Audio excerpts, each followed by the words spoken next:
नुकत्याच पार पडलेल्या लोकसभा निवडणुकीमध्ये सरकार स्थापन करण्याइतपत इंडिया आघाडीला यश प्राप्त होऊन केंद्रात महायुतीऐवजी महाविकास आघाडीचे सरकार स्थापन झाले असते तर काँग्रेस पक्षाने आतापर्यंत SC/STचे आरक्षण संपवून मोकळे झाले असते, असा आरोप पीपल्स रिपब्लिकन पार्टीचे महाराष्ट्र प्रदेश कार्याध्यक्ष चरणदास इंगोले यांनी चांदूरबाजार येथे आयोजित कार्यकर्त्यांच्या संवाद बैठकीत बोलताना केला आहे. विधानसभा निवडणुकीच्या व सामाजिक समस्या सोडविण्यासाठी पीपल्स रिपब्लिकन पार्टीच्या वतीने अमरावती जिल्ह्यात सुरू करण्यात आलेल्या झंझावती दौऱ्याच्या पार्श्वभूमीवर दिनांक 14 सप्टेंबर शनिवारी रोजी दुपारी 2 वाजता विश्रामगृह चांदूरबाजार येथे पक्षाचे जिल्हा प्रभारी चंद्रकांत गुल्हाने यांच्या अध्यक्षतेखाली तथा जिल्हाध्यक्ष विलास पंचभाई यांच्या प्रमुख उपस्थितीत अचलपूर विधानसभा क्षेत्रातील कार्यकर्त्यांची संवाद बैठक पार पडली. यावेळी ते बोलत होते. कार्यकर्त्यांना मार्गदर्शन करताना चरणदास इंगोले पुढे म्हणाले की 3 वर्षापूर्वी महाराष्ट्रात महाविकास आघाडीच्या सरकारने मागासवर्गीयांच्या सरकारी नोकरीतील कर्मचाऱ्यांचे पदोन्नती आरक्षण संपविले. त्याचप्रमाणे 2024 मध्ये केंद्रात महाविकास आघाडीचे सरकार स्थापन झाल्यास मागासवर्गीयांचे संवैधानिक आरक्षण सुद्धा संपविण्याचा त्यांचा घाट होता. मात्र तो डाव फसला. काँग्रेस पक्षाचे लोकसभेतील विरोधी पक्षनेते खासदार राहुल गांधी यांनी आरक्षण रद्द करण्याच्या संबंधाने अमेरिकेतील वॉशिंग्टन येथे केलेल्या वक्तव्यावरून त्यांचा आरक्षण संपविण्याचा मनसुबा होता हे सिद्ध होत आहे. त्यामुळे काँग्रेसचे नीती प्रामाणिक दिसत असली तरी त्यांच्या नियतीमध्ये खोट असल्याची टीका करत राहुल गांधींच्या या वक्तव्याचा आपण पीपल्स रिपब्लिकन पार्टीच्या वतीने तीव्र शब्दात निषेध व्यक्त करून महाराष्ट्रात मागासवर्गीय कर्मचाऱ्यांचे पदोन्नतीतील आरक्षण संपविणाऱ्या महाविकास आघाडीचे सरकार कुठल्याही परिस्थितीत महाराष्ट्रात येऊ नये या दृष्टीने पीपल्स रिपब्लिकन पार्टीच्या कार्यकर्त्यांनी विधानसभा निवडणुकीमध्ये काम करून एकनाथराव शिंदे यांच्या नेतृत्वात पुन्हा राज्यात महायुतीचे सरकार आणण्यासाठी आतापासूनच प्रयत्नशील राहावे असे आवाहन चरणदास इंगोले यांनी कार्यकर्त्यांना केले.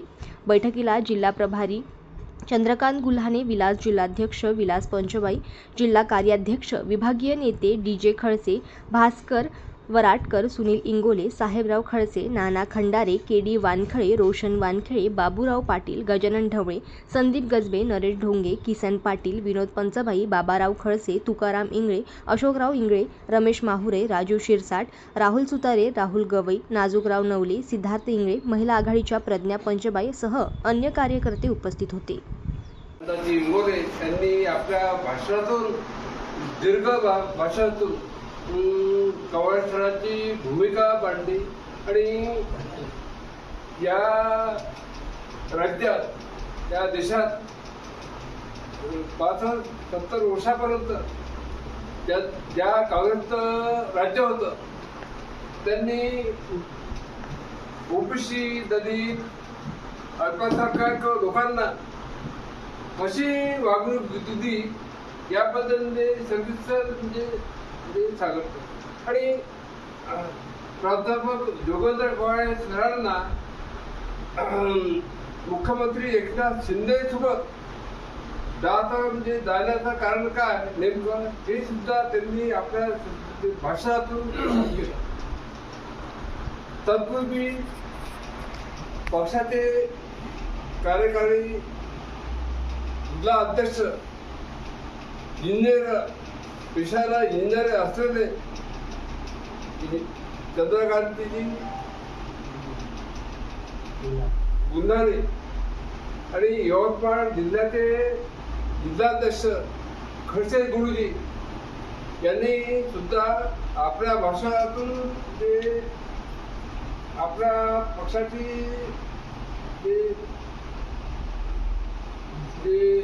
विचारधारा विशद केली.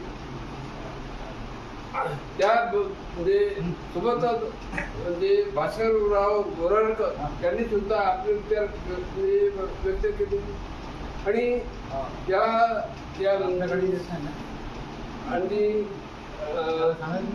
आमचे KD वानखळे यांनी सुद्धा आपले विचार व्यक्त केले. आणि या ठिकाणी विधानसभेची निवडणूक होऊ घातली आहे आणि महाविकास आघाडीपेक्षा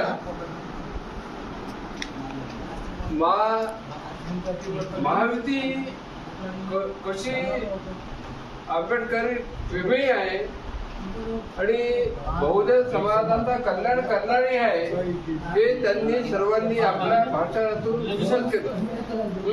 मी त्याबद्दल यांचे सर्वांचे आभार मानतो आणि या कार्यक्रमाला जे लोक कार्यकर्ते मी तुमचं नाव म्हणजे पहिल्यांदाच घेतलं आहे आणि आभार सुद्धा मानले आहे. म्हणून सर्वांचे एकदा पुनश्च आभार मानतो.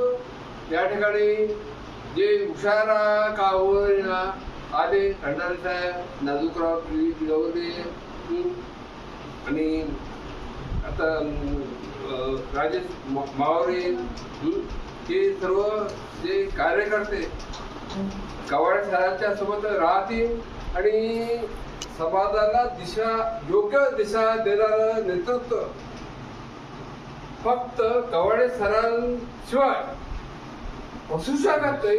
ह्या एवढं मी सांगतो आणि इथं